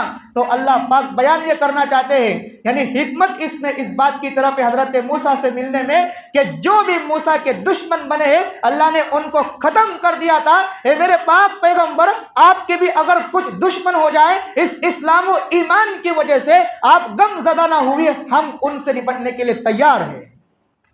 ये इसमें हिकमत है। उसके बाद आखिरी आसमान पर मुलाकात होती है 7वें हजरत इब्राहिम अलैहिस्सलाम से। मेरे दोस्तों, हजरत इब्राहिम अलैहिस्सलाम हमारे पाक पैगंबर, इन्हीं के नस्ल से हजरत इस्माइल, और फिर उसके बाद तमाम अंबिया आते गए, बहुत सारे नबी बीच में आए। इस दौरान बहुत सारे नबी आए, इसलिए इब्राहिम अलैहिस्सलाम को कहा जाता है अबुल अंबिया, अंबिया के वालिद। इनसे मुलाकात में हिकमत क्या है? अब देखिए, हजरत इब्राहिम का दर्जा बाप का है और हमारे पाक पैगंबर का दर्जा बेटे का है, तो अल्लाह पाक बेटे की मुलाकात बाप से करवाना चाहते हैं। इसमें ये हिकमत है। मेरे दोस्तों, आगे एक मकाम आता है, इसी वाक़े को लेकर मैं चल रहा हूँ। आगे एक मकाम आता है जिसको बोलते हैं सिदरतुल मुंतहा, सिदरा बेरी को बोलते हैं, और मुंतहा उसे बोलते हैं, उस जगह को बोलते हैं मुंतहा कि ऊपर की मखलूक नीचे नहीं आ सकती और नीचे वाली मखलूक ऊपर नहीं जा सकती। उस जगह पर हजरत जिब्राइल रुक जाते हैं और हमारे पाक पैगंबर से अर्ज करते हैं, ए मेरे पाक पैगंबर, अब मैं इसके आगे नहीं जा सकता, ये आपके बस में है, मैं इसके आगे मेरी एंट्री नहीं है, इसके आगे मेरा दुखूल नहीं है, मैं नहीं जा सकता, ए मेरे पाक पैगंबर आप चल जाइए। मेरे दोस्तों, हमारे पाक पैगंबर सिर्फ नूर नहीं, नूरियों के सरदारों के सरदार हैं। हम हमारे पाक पैगंबर को सिर्फ नूर नहीं मानते, हमारे पाक पैगंबर को हम नूरों का सरदार मानते हैं। हजरत जिब्राइल फरिश्ते हैं और फरिश्ता नूर से बनता है, और हजरत जिब्राइल तमाम फरिश्तों के सरदार है, और हमारे पैगंबर जिब्राइल के भी सरदार हैं। उसके बाद रफ रफ एक कालीन आती है, उस पर हमारे पाक पैगंबर सवार होते हैं, तशरीफ फरमा होते हैं, और वो कालीन फिर अर्श का सफ़र होता है। फिर उसके बाद अल्लाह पाक से आपके मुलाकात होती है, जिसको सूरह नज्म में अल्लाह पाक ने बयान ये किया, फ़अौहा इला अब्दिही मा औहा मा कज़बल फुआदु मा रआ अफतुमारूनहु अला मा यरा वलक़द रआहु नज़लतन उख़रा इंद सिदरतिल मुंतहा इंदहा जन्नतुल मअवा। मेरे दोस्तों, उसके बाद आपका सफर होता है जन्नत और दोज़ख की तरफ। आपको आपका विजिट कराया जाता है, जन्नत का भी विजिट आप कर रहे हैं और उसके बाद आपका विजिट जहन्नम का भी हो रहा है। मेरे दोस्तों, जब जहन्नम का विजिट होता है तो वहां पर आप ऐसे लोगों को देखते हैं, रिवायतों में यह बात लिखी हुई है, इमाम बैहकी ने शुअबुल ईमान में नकल किया है। क्या है? ऐसे लोगों को आपने देखा कि जो जिनके सरों पर पत्थर मारे जा रहे, जहन्नम के अंगारे मारे जा रहे हैं। पूछा हुजूर ने ये कौन लोग हैं? जवाब दिया गया कि ये वो लोग हैं कि जो नमाज नहीं पढ़ते थे। ये वो लोग हैं जो नमाज नहीं पढ़ते थे, जिसकी वजह से इनको जहन्नम में आज ये सजा मिल रही है कि उनके सरों को पत्थरों से फोड़ा जा रहा है। मेरे दोस्तों, नमाज ये मामूली मकाम नहीं है। मेरे दोस्तों, हज जमीन पर फर्ज हुआ, ज़कात जमीन पर फर्ज हुई और इसी तरीके से उम्रा जमीन पर हुआ और तमाम अहकामात जो है इस्लाम के कवानीन जो है जमीन पर फर्ज हुए, जमीन पर नाजिल हुए। एक चीज और एक फर्ज ऐसा है जो नमाज है, वो आसमान पर अल्लाह ने बुला करके दिया है, अर्श मुअल्ला पर बुला करके दिया है, वो जमीन पर नहीं मिली। रब ने कहा आपको हमारे पास आना पड़ेगा लेने के लिए। तो इसका ये मकाम है। मेरे दोस्तों, ये मामूली चीज नहीं है। फिर उसके बाद आपका गुजर कोई जहन्नम का विजिट कर रहे हैं, ऐसे लोगों को आपने देखा कि जो अपने होठों को कैंचियों से कतर रहे, कैंचियों से काट रहे अपने होठों को। फिर हमारे पाक पैगंबर ने पूछा ये कौन लोग हैं? जवाब दिया गया, ए मेरे पाक पैगंबर, ये आपकी उम्मत के वो लोग हैं कि जो इल्म को बोलते थे लेकिन खुद उस पर अमल नहीं करते थे। इल्म को बोलते थे लेकिन उस पर अमल नहीं करते थे। उसके बाद आपने देखा उसमें ऐसे लोगों को कि जो पत्थरों को खा रहे हैं और उनके पेट मटकों की तरह हैं और खून के दरिया में वो तैर रहे हैं। हुजूर ने पूछा ये कौन लोग हैं? जवाब दिया गया ये आपकी उम्मत के हराम खाने वाले और सूद खाने वाले लोग हैं। ये सूद खाने वाले लोग हैं जिनके पेट मटकों की तरह है और वो पत्थर खा रहे हैं। मेरे दोस्तों, ये मामूली सजा नहीं है, ये सूद और रिश्वत इतना बड़ा गुनाह है। मेरे दोस्तों, अल्लाह पाक ने बयान ये फरमाया, यमहकुल्लाहु रिबा व युर्बिस सदक़ात, पारा नंबर 3 सूरह बकरा के बिल्कुल आखिर में अल्लाह पाक ने बयान फरमाया कि अल्लाह पाक सूद रिश्वत को मिटा देता है। यमहकुल्लाहु रिबा व युर्बिस सदक़ात, और सदक़ात को और ज़कात को और हलाल माल को अल्लाह बढ़ा देता है। जो भी सूद लेता है अल्लाह पाक उसकी जिंदगी को तंग कर देते हैं। और आगे क्या फरमाया इसी आयत के आगे है, या अय्युहल्लज़ीना आमनुत्तकुल्लाह वज़रू मा बक़िय मिनर रिबा फ़अज़नू बिहर्बिन मिनल्लाहि व रसूलिही। अल्लाह पाक ने बयान ये फरमाया कि ए मेरे पाक पैगंबर, आप ये सूद खाने वालों से और इन रिश्वतखोरों से और ये हराम का कारोबार करने वालों से ये बात कह दीजिए और मेरा ये ऐलान उन तक पहुंचा दीजिए कि फ़अज़नू बिहर्बिन मिनल्लाहि व रसूलिही, कि ये सूद खाने वाले मुझ रब्बे करीम से और आपसे ये जंग के लिए तैयार हो जाए। ये सूद का अंजाम। मेरे दोस्तों, सूद की वजह से अल्लाह पाक उम्र में भी बरकत को छीन लेते हैं और उसका असर क्या होता है? उसका असर यह होता है कि फिर औलाद के पेट में हराम का लुक़्मा जाता है, औलाद नाफरमान बनती है। फिर हमारे पास शिकायत आती है कि हमारी औलादें ऐसी हो गई, हमारी बात सुनने के लिए तैयार नहीं है। मेरे दोस्तों, इस्लाम ने जिन कामों से मना किया है, हम जब उन कामों से नहीं रुक रहे हैं तो फिर हमारी औलाद भी हमारी नाफरमानी रहेगी। अल्लाह पाक ने मना किया है कि सूद और रिश्वत का, कभी हराम का लुक़्मा अपनी औलाद के पेट में मत डालो, कभी अपने पेट में भी मत जाने दो। ये सूद का अंजाम। मेरे दोस्तों, फिर उसके बाद आपका गुजर, आप एक ऐसे तबके को देखते जहन्नम में कि जो जिनके रान के गोश्त को काटा जा रहा, पहलू के गोश्त को काटा जा रहा है। ये पहलू के गोश्त को काटा जा रहा है और उनको वो गोश्त उन्हीं का जिस्म का खिलाया जा रहा है। फिर हुजूर ने पूछा ये वो कौन लोग हैं कि जिनके पहलुओं के गोश्त को काट करके उन्हीं को खिलाया जा रहा है? जवाब ये दिया गया कि मेरे पाक पैगंबर, ये आपकी उम्मत के वो लोग हैं कि जो चुगली करते थे और दूसरों में ऐब तलाश करते थे। वो लोग हैं चुगलखोर लोग और ऐबदार लोग, ऐब तलाश करने वाले लोग, ऐब जोई करने वाले लोग, यानी दूसरों में खामियां निकालना, दूसरों की बुराई बयान करते फिरना और खुद को अच्छा बयान करना, ये वो लोग हैं। और दूसरों की चुगलियां करते फिरना, इधर की बात उधर लगाना, मेरे रब को सबसे बड़ी नापसंदीदा चीज है। एक दूसरे की बात दूसरे से बयान करना, एक दूसरे की बुराई दूसरे के पास करना, रब करीम को इससे आसमान पर गुस्सा आता है। मेरे दोस्तों, अगर उसको समझा नहीं सकते तो उसकी बुराई भी मत करो। अगर हम नेकी का काम नहीं कर सकते, गुनाह के काम भी मत करो। अल्लाह के ये बारे में पूछ नहीं होगी कि कोई इंसान बुराई कर रहा है तो तूने उसको क्यों नहीं रोका। 3 स्टेप है, एक जबान, एक हाथ से रोकना, एक जबान से रोकना, एक दिल से बुरा समझना। तो हाथ से नहीं रोक सकते, जबान से नहीं रोक सकते, दिल में बुरा समझ लो कम से कम। लेकिन अगर उसको नेकी का हुक्म नहीं कर सकते तो उसकी बुराई जो है उसको आगे मत पहुंचाओ। अल्लाह को ये नापसंदीदा चीज है। किसी के अंदर खामी मत तलाश करो।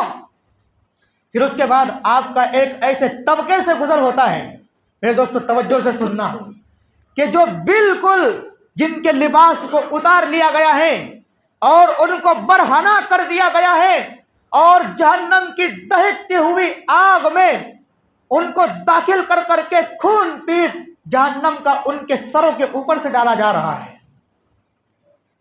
हुजूर ने फरमाया, ये कौन लोग हैं?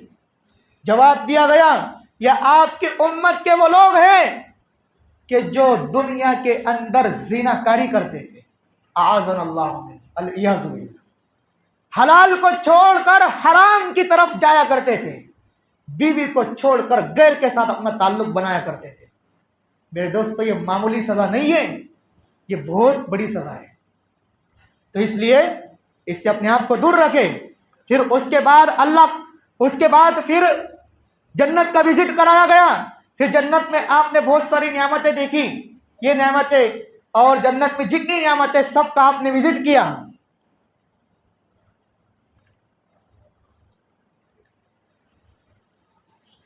विजिट करने के बाद मेरे दोस्तों, कंजुल उम्माल में लिखा है, अल्लामा अलाउद्दीन अल मुत्तकी अल हिंदी रहमहुल्लाह ने कंजुल उम्माल में हदीस नकल की है।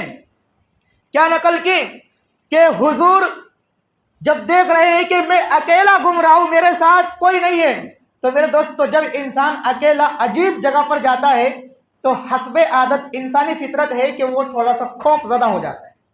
तो हमारे पाक पैगंबर ये भी तो इंसानी थे, लेकिन आला दर्जे के इंसान थे, आम इंसान नहीं हमारी और तुम्हारी तरह, आला दर्जे के इंसान थे। तो फिर हमारे नबी को भी थोड़ा सा खौफ कि मैं अकेला घूम रहा हूं, मेरे साथ कोई नहीं है। तो फिर उसके बाद एक फरिश्ता जिसकी आवाज अल्लाह ने अबू बकर सिद्दीक सी आवाज बनाई है, वो कह रहा है, महलन या रसूल अल्लाह, अल्लाह के पैगंबर रुक जाइए। एक फरिश्ता है कि अल्लाह पाक ने उसकी आवाज ही अबू बकर जैसी आवाज बनाई है कि मुझे तो यहां अबू बकर जैसी आवाज नजर आ रही है। मेरे दोस्तों, अबू बकर ने रसूलुल्लाह का मरते दम तक साथ दिया है, हर काम में पहल की है। अबू बकर नाम नहीं है, अबू बकर ये असल नाम नहीं है उनका असल नाम है अब्दुल्ला। अबू बकर क्यों बोलते हैं? अबू बकर का माना है पहल करने वाला, हर काम में दीन के अपने आप को आगे पेश करने वाला, आगे रखने वाला, इसको बोलते हैं अबू बकर। तो अबू बकर ने हर काम में हुजूर का साथ दिया है और बढ़ चढ़ करके दिया है और सबसे पहल किया है, तो इसलिए उनका नाम ही पड़ गया अबू बकर। नाम अब्दुल्ला है जो उनके वालिदैन ने रखा है, और अबू बकर वो अपने काम की वजह से मशहूर हुए। इमाम आजम अबू हनीफा का नाम अबू हनीफा नहीं है, उनका नाम नोमान है। अबू हनीफा क्यों कहते हैं? अबू हनीफा जो ये वाकया मशहूर है कि उनकी बेटी का नाम था, ये गलत है, उनको बेटी नहीं थी। मिनहाजुस सुन्ना में अल्लामा सयूदी ने लिखा है कि इनकी कोई बेटी नहीं थी, इनको एक बेटा था जिसका नाम था इस्मुहु हम्माद। हम्माद नाम था उनके बेटे का, बेटी नहीं थी। जो वाकया मंसूब किया जाता है कि उनकी बेटी हनीफा थी, उसने ये जवाब दिया था, वो गलत है। वो क्या है? गलत। फिर इनका नाम अबू हनीफा क्यों पड़ा? इनका नाम अबू हनीफा इसलिए इनको दिया गया कि इन्होंने जो नबी का दीन और इस्लाम बिखरे पड़े थे, मसाइल और फजाइल और दलाइल जो इकट्ठा नहीं थे, उन्होंने सब मसाइल को, सब दलाइल को, सब अहादीस को और तमाम कुरानी आयात को एक जगह जमा कर करके और लिखवा करके उम्मत के सामने पेश किया। और अबू हनीफा कहते ही उसे है कि जो बिखरी हुई चीज है, उस बिखरी हुई चीज को एक जगह जमा कर करके आसानी के साथ उम्मत के सामने पेश करने वाला, उसको बोलते हैं अबू हनीफा। इसलिए इनका नाम अबू हनीफा पड़ा है। फिर मैं अर्ज कर रहा था अबू बकर, तो वहां भी अबू बकर की आवाज कान में पड़ी फरिश्ते के जरिए से। फरिश्ते की आवाज ही अल्लाह ने ऐसी बनाई थी। कंजुल उम्माल की रिवायत है, इमाम अलाउद्दीन अल हिंदी रहमहुल्लाह ने नकल की है। फिर उसके बाद हुजूर को थोड़ी तसल्ली हुई कि अबू बकर मेरा साथी मुझे पुकार रहा है, तो थोड़ी सी तसल्ली हुई। फिर उसके बाद अल्लाह पाक का हुक्म आया कि ए मेरे नबी जगह पर रुक जाइए, अल्लाह पाक आप पर सलात पढ़ रहे हैं, अल्लाह पाक आप पर सलाम पढ़ रहे हैं। मेरे दोस्तों, सलात के माना सिर्फ नमाज नहीं होते, इसकी निस्बत अगर अल्लाह की तरफ हो तो इसके माना क्या होते हैं? निस्बत अगर अल्लाह की तरफ हो तो इसके माना होते हैं रहमत नाजिल करना, खुसूसी रहमत नाजिल करना, इसके माना होते हैं अगर अल्लाह की तरफ निस्बत हो। तो फिर उसके बाद रबी रुक गए। अल्लाह पाक ने फरमाया, अल्लाह पाक से हमारे पाक पैगंबर ने फरमाया अत्तहियातु लिल्लाहि वस्सलावातु, कि ए रब्बे करीम, ए रब्बे जुल जलाली वल इकराम, तमाम कौली इबादतें, तमाम फ़ईली इबादतें और तमाम माली और बदनी इबादतें सब आपके लिए हैं। उसके बाद रब्बे करीम ने फरमाया बतौर तोहफे के अस्सलामु अलैका अय्युहन नबिय्यु, ए नबी तेरा रब भी तुझ पर सलाम पेश कर रहा है, वो रहमतुल्लाहि, और ए मेरे पाक पैगंबर आप पर मेरी रहमतें भी हो, वो बरकातुहु, और आपके ऊपर मेरी बरकतें भी हो। हुजूर ने फरमाया ए अल्लाह सिर्फ मेरे लिए, क्या फरमाया? सिर्फ मेरे लिए। मेरे दोस्तों, हमारे नबी हमें वहां पर भी नहीं भूले।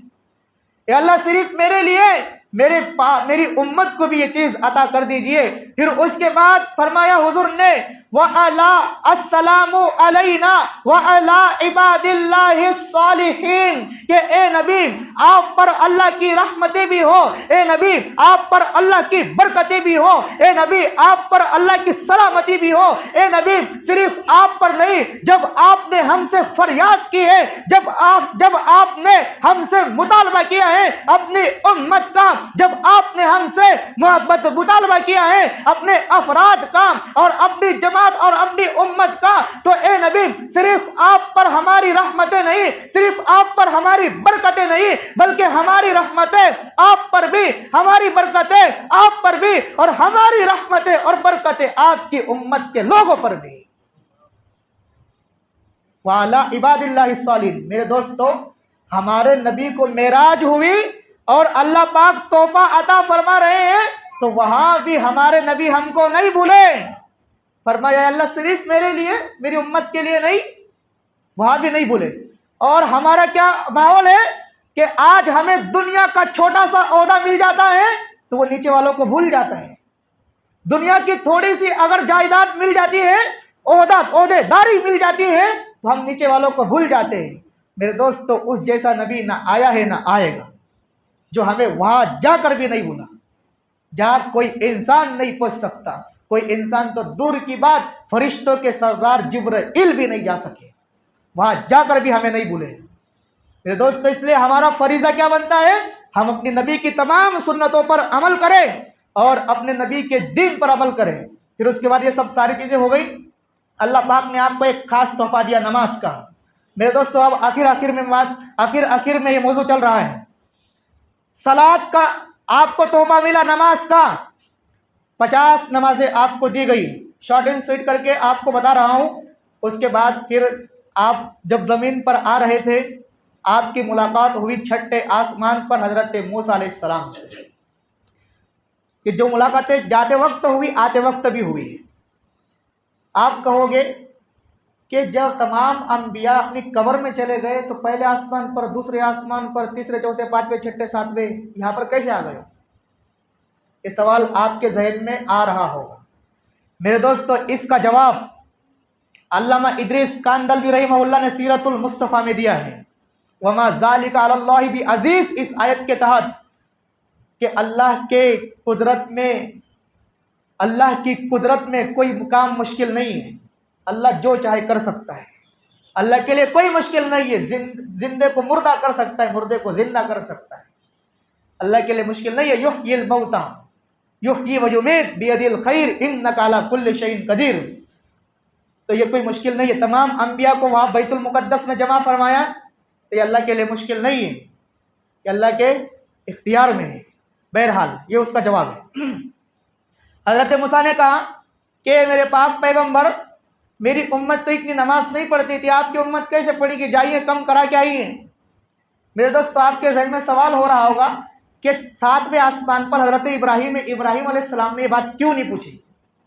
इब्राहीम अलैहिस्सलाम भी तो कह सकते थे कि मेरे महबूब, आपकी उम्मत के लोग नहीं पढ़ेंगे, लेकिन मूसा ने क्यों फरमाई? इसका जवाब ये है मेरे दोस्तों, हज़रत इब्राहीम का दर्जा बाप का है और हमारे पैगंबर का दर्जा बेटे का है। तो बाप बेटे में थोड़ी नदामत होती है, ऐसी बातें बाप आमतौर से बेटे को नहीं बोलता है। और हज़रत मूसा का दर्जा भाई किसा है, एक नबी दूसरे नबी का भाई है, तो भाई भाई से हर चीज़ शेयर करता है। तो इसलिए हज़रत मूसा ने पूछ लिए थे। आगे चलते हैं। फिर हुजूर कम करा के गए। हुजूर 9 मरतबा ऊपर गए, आए नीचे, फिर ऊपर गए, आए फिर ऊपर गए, और एक मरतबा मेराज का वाक़या, ऐसे 10 मरतबा अल्लाह से आपकी मुलाकात हुई। और जिस्मानी सफ़र, सिर्फ मनामी नहीं। लोग बोलते हैं कि हुजूर ने ख्वाब में ये जियारत की है, ख्वाब में नहीं, ख्वाब में कई मरतबा अल्लाह को हुजूर ने देखा, और जिस्म के साथ और रूह के साथ, यानी रूह और जिस्म दोनों के साथ एक मरतबा हुजूर ने अल्लाह से मुलाकात की है। रूह माल जसद, दलील यही पारा नंबर 15 की आयत नंबर 1 मैंने आपके सामने पढ़ी। सुब्हानल्लज़ी अस्रा बि अब्दिही, के पाक है वो ज़ात जो अपने बंदे को रातों रात ले गई, मिनल मस्जिदिल हराम, मस्जिद हराम से, इलल मस्जिदिल अक्सा, मस्जिद अक्सा तक। तो अब्द बोलते हैं बंदे को, और बंदा किसको बोलते हैं? सिर्फ रूह को नहीं, रूह और जिस्म दोनों के मजमूए का नाम अब्द और बंदा है। तो इसलिए रूह और जिस्म दोनों साथ में थे। बहरहाल फिर उसके बाद आना जाना हुआ, और फिर उसके बाद 5 नमाजें रह गई। 5 नमाजें रह गई। हज़रत मूसा ने अर्ज़ किया, ए मेरे पाक पैगंबर, आपकी उम्मत ये 5 भी नहीं पढ़ेगी। और वाक़ई तो सही कहा था हज़रत मूसा। कहाँ पढ़ रही है आजकल? नहीं पढ़ रही। मेरे दोस्तों, ये बड़ी गमी की बात है, बड़े अफसोस का मकाम है कि हमारे नबी को ये तोहफा मेराज में मिला। तो जिस तरीके से हम मेराज वाले वाक़े से मोहब्बत करते हैं, तो मेराज वाले वाक़े में नमाज फ़र्ज़ हुई है, उसको अपने अंदर अपना है, वो असल मोहब्बत है। सिर्फ मेराज के वाक़े से मोहब्बत करना ये ईमान नहीं है। मेराज वाले वाक़े में जो हुजूर को तोहफा नमाज का मिला, उसको पढ़ना, ये हुजूर से असल मोहब्बत है। इसको बोलते हुजूर से मोहब्बत। उसके बाद हज़रत मूसा ने कहा जाइए और कम कराइए। तो फिर हुजूर ने फरमाया, मुझे अब शर्म आती है, मुझे अब शर्म आ रही है, और मेरे अल्लाह ने ये जवाब मुझे दिया है कि ए मेरे पाक महबूब, हमारे यहाँ कानून में रद्द बदल नहीं हुआ करता, हमारे यहाँ कानून यकसा होता है। हम कभी कानून को अदलते और बदलते नहीं हैं, लेकिन आपकी मोहब्बत की खातिर कि हम आपसे इतनी मोहब्बत करते हैं और इतने आप हमारे महबूब हैं कि आपकी खातिर हमने इन नमाजों को जो 50 आपको दी थी 5 कर लिया और कम करा दिया। लेकिन मेरे इज्जत व जलाल की कसम, मेरी किबरियाई की और कुदरत की कसम, ए मेरे महबूब, आप अपनी उम्मत को खुशखबरी सुना दो कि तेरी उम्मत पढ़ेगी 5 और सवाब अता करूंगा 50 का। ये पढ़ेगी 5 और सवाब मिलेगा 50 का। फिर उसके बाद आप आए। मेरे दोस्तों, तमाम अंबिया से मुलाकात करते हुए आ रहे हैं। फिर उसके बाद आपने फिर दूसरी मरतबा बैतुल मुक़द्दस में तमाम अंबिया की इमामत कराई। ये बात कहाँ लिखी हुई है?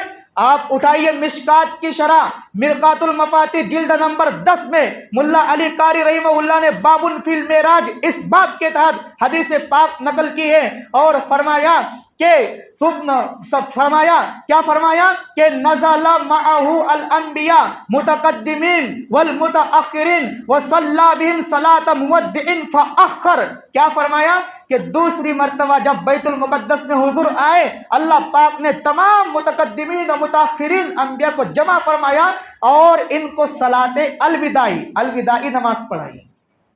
और जो वो नमाज थी, वो नमाज जो पहले पढ़ाई थी जाते वक्त, वो सलाते इस्तिक़बाली वाली नमाज थी, और जब आते वक्त पढ़ाई वो अलविदाई नमाज थी।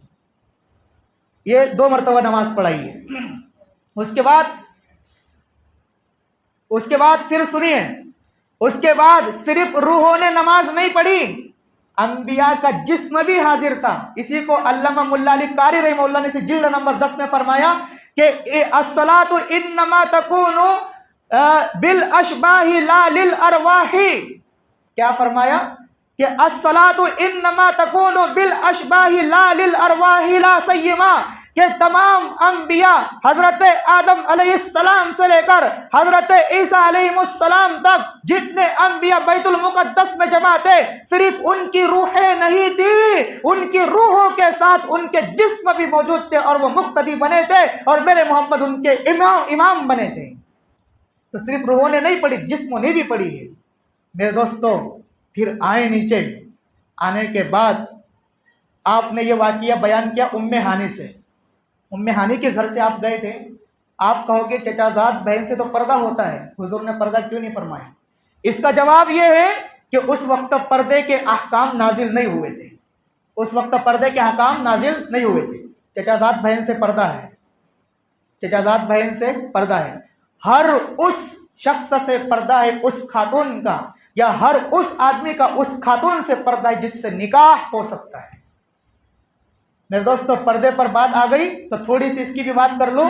आजकल जो हमारे मुआशरे में रवाज चलता है कि सालियों से मजाक करने का, ये गलत चीज़ है। साली से भी पर्दा है। क्यों? पर्दा हर उस शख्स का उस खातून से जिससे निकाह हो सकता है।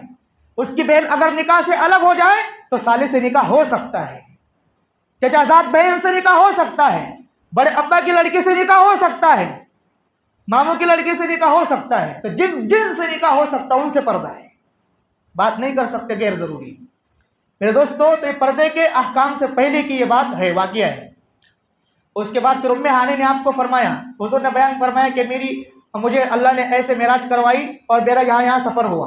उम्मे हानी ने फरमाया, ए मेरे पाक पैगम्बर, ये वाक़िया किसी से बयान ना करना, ये लोग इतने जल्दी नहीं मानेंगे।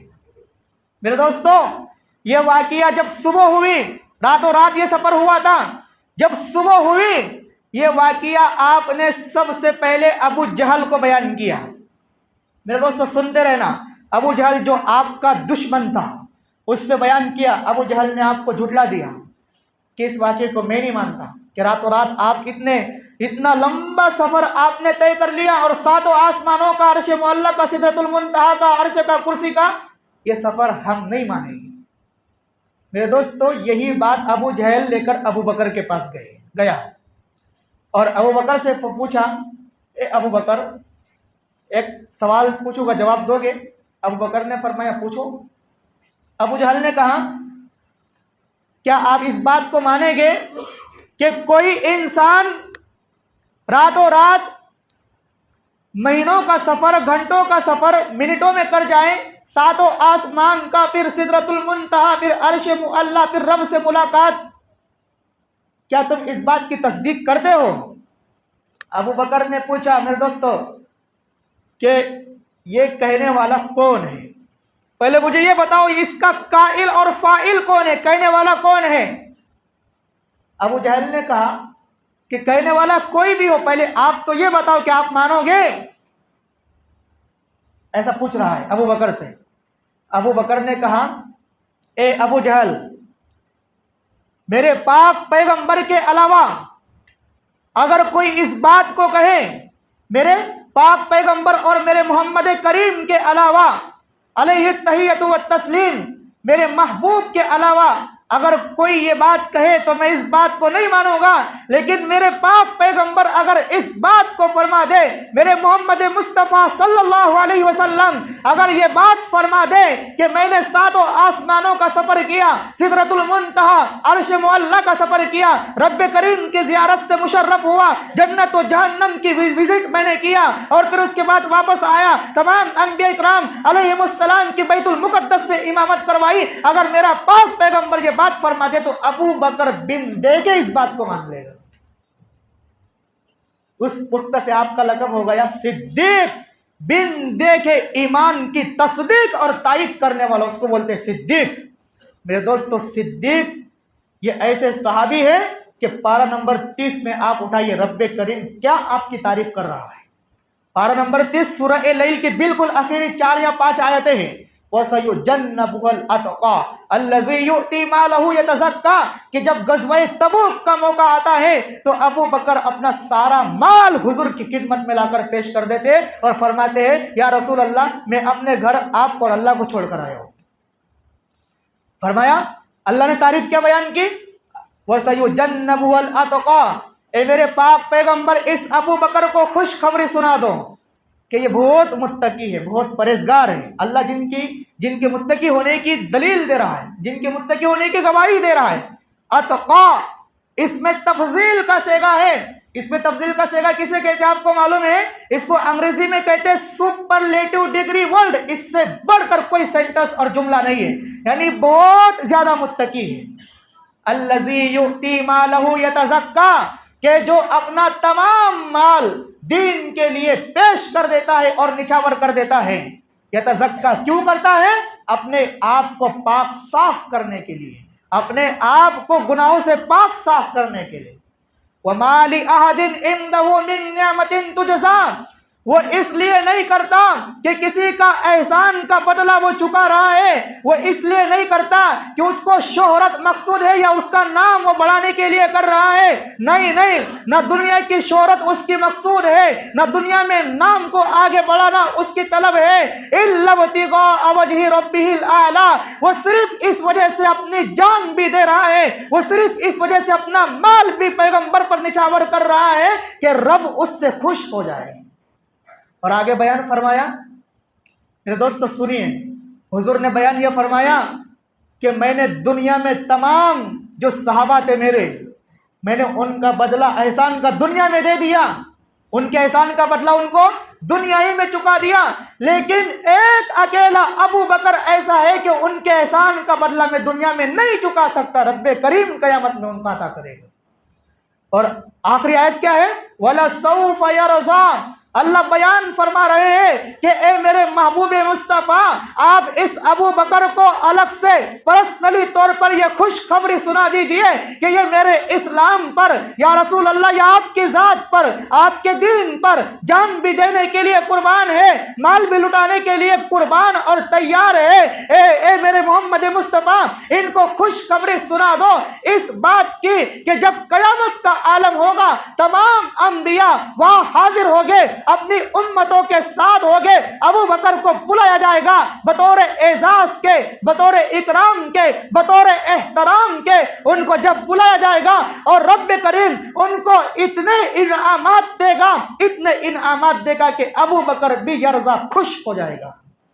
वला सौफ यरज़ा का माना ये है। मेरे दोस्तों, मस्जिद का, ये मस्जिद का तामीरी काम जो मस्जिद में हम हैं शुरू है।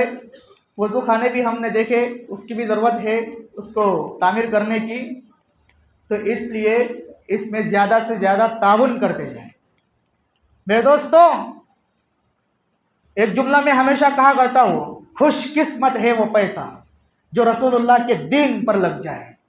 मेरे दोस्तों, हदीस पाक में हज़रत अबू हुरैरा रज़ी अल्लाह ताला अन्हु, रावी सही मुस्लिम और सही बुखारी शरीफ की रिवायत में है कि इंसान जब मर जाता है, इज़ा मातल इंसान, इंसान जब मर जाता है, इनक़ता अन्हु अमलहु इल्ला बिसलासतिन, तो उसके तमाम आमाल जो ख़त्म हो जाते सिवाय 3 चीज़ों के, सिवाय 3 चीज़ों के। नंबर 1 क्या है? इल्ला बिसदक़तिन जारियतिन, कि जो उसने राह खुदा में सदका किया था वो सदका कयामत तक उसका वो बाकी रहेगा, उसका सवाब उसको मिलते रहेगा। और उसके बाद दूसरी चीज क्या है, औ इल्मिन युन्तफ़अ बिही, या उसने कोई ऐसा इल्म पहुंचाया था कि जिस इल्म के जरिए से दुनिया वाले फायदा उठा रहे हैं तो उसको कयामत तक इसका सवाब मिलते रहेगा। तीसरी चीज क्या है, औ वलदिन सालिहिन यदउ लहू, या वो ऐसी कोई उसकी नेक औलाद छोड़ कर गया था कि जो हमेशा दीन के काम में लगी हुई है, कभी कुरान करीम की तिलावत कर रही है, कभी हदीस मुबारका का दर्स पढ़ रही है और उसके लिए दुआ कर रही है, तो ये उसके लिए सदका जारिया बन जाएगा। मेरे दोस्तों, जमीन के किसी हिस्से में अगर पैसा लग जाता है, जमीन के किसी चीज में अगर मस्जिद के किसी हिस्से में जमीन का हिस्सा लगता है या किसी मस्जिद के कोई भी हिस्से में पैसा लगता है, हम तो कब्र के अंदर चले जाएंगे, लेकिन कब्र में भी हमें इसका सवाब जब तक नमाज अदा की जाएगी मिलकर रहेगा। आपको मालूम है मदीनतुल मुनव्वरा में जो मस्जिद नबवी है, मस्जिद नबवी मदीनतुल मुनव्वरा जो हरा गुंबद है उसके नीचे हुजूर की कब्र है, फिर रियाजुल जन्ना है, ये किसने खरीद कर दिया आपको मालूम है? जब हिजरत हुजूर ने फरमाई, अबू बकर साथ थे और मस्जिद नबवी की बुनियाद रखनी थी, यानी मस्जिद बनानी थी। उसके बाद दो यतीम बच्चों की वो जगह थी, सहल और सुहेल, ये दो यतीम बच्चे थे, इनको बुलाया गया और इनसे पूछा गया, फिर इनकी कौम के जो जिम्मेदार किस्म के लोग थे बनु नज्जार, इनको बुला करके कहा गया कि ये जमीन हम आपसे खरीदना चाहते हैं। उन्होंने जवाब दिया, या रसूल अल्लाह, आपकी खिदमत में हम ये जमीन बगैर कीमत के आपको दे देते हैं। हुजूर ने फरमाया, नहीं, हम आपको इसका बदल देंगे, आपको हम इसका मुआवजा देंगे। और अबू बकर से आपने फरमाया, अद्दी अबा बकर सिद्दीक अय्युतियहुमा समनहु, ए अबू बकर सिद्दीक अपने माल में से इस जगह की कीमत अदा कर दो। अबू बकर ने पूरी वो जमीन जो हिस्सा है मस्जिद नबवी का, उस जमाने में जितनी बनी थी हुजूर के, पूरी उस जमीन के हिस्से में अपनी रकम लगाई और उनको खरीद करके वक़्फ किया और मस्जिद के नाम से वो जगह दे दी। अब जब तक, यहाँ रुक कर एक बात कह दूं, जब तक कयामत तक उस मस्जिद नबवी में इबादत की जाएगी अल्लाह की, और उस मस्जिद नबवी में कुरान की तिलावत की जाएगी, तहज्जुद कोई पढ़ेगा और हुजूर की कब्र की कोई वहां पर जियारत करेगा, हज और उम्रे को जाकर के मदीनतुल मुनव्वरा की जियारत करेगा, तो कयामत तक ये सिलसिला चलता रहेगा। और अबू बकर ने उस जगह को खरीद करके दिया है, तो अबू बकर को कयामत तक कब्र में इसका सवाब मिलते रहेगा।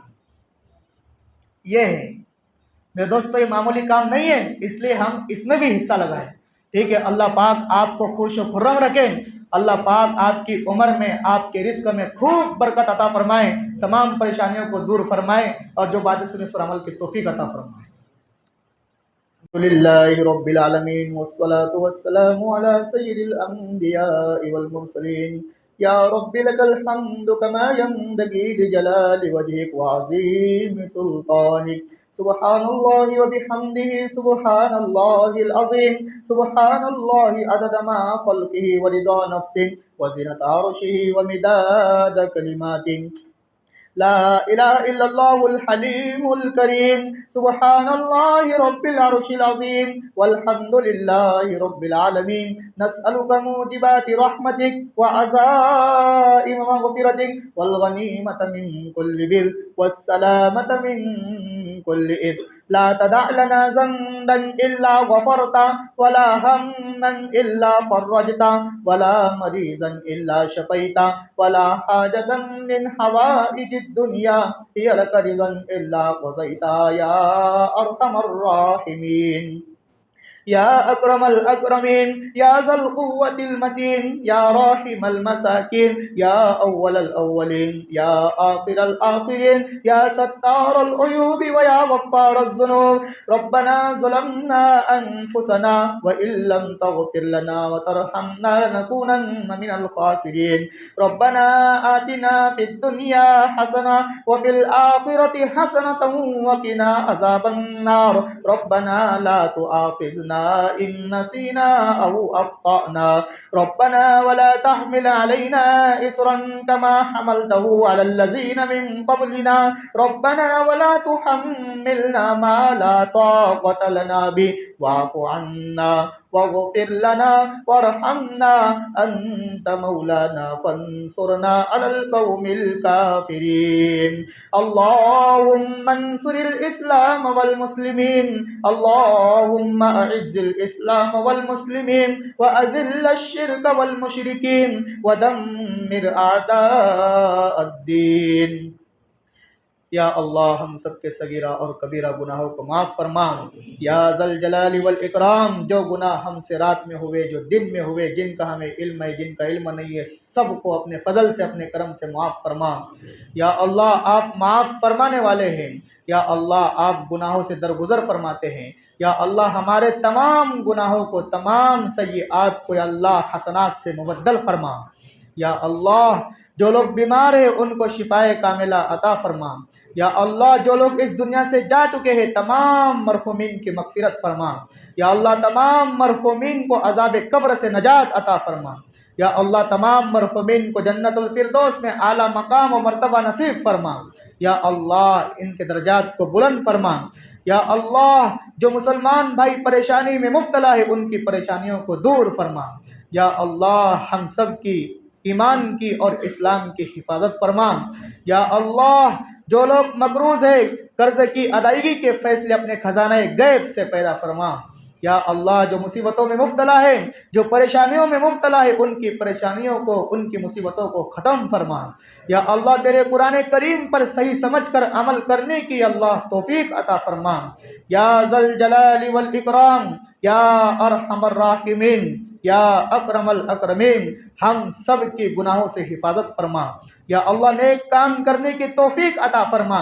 या अल्लाह हम नेक काम नहीं कर सकते मगर आपकी तौफीक से। या अल्लाह हम गुनाह से नहीं बच सकते मगर आपके बचाने से। या अल्लाह नेक काम की तौफीक और गुनाहों से बचने की ताकत और क़ुव्वत हमारे अंदर पैदा फरमा। या अल्लाह तेरे दीन पर सही समझ कर अमल करने की तौफीक अता फरमा। या अल्लाह हमें अहले हक के साथ ताउन करने की तौफीक अता फरमा। या अल्लाह हमें अंबिया इकराम अलैहिस्सलाम के तरीके पर चलने की तौफीक अता फरमा।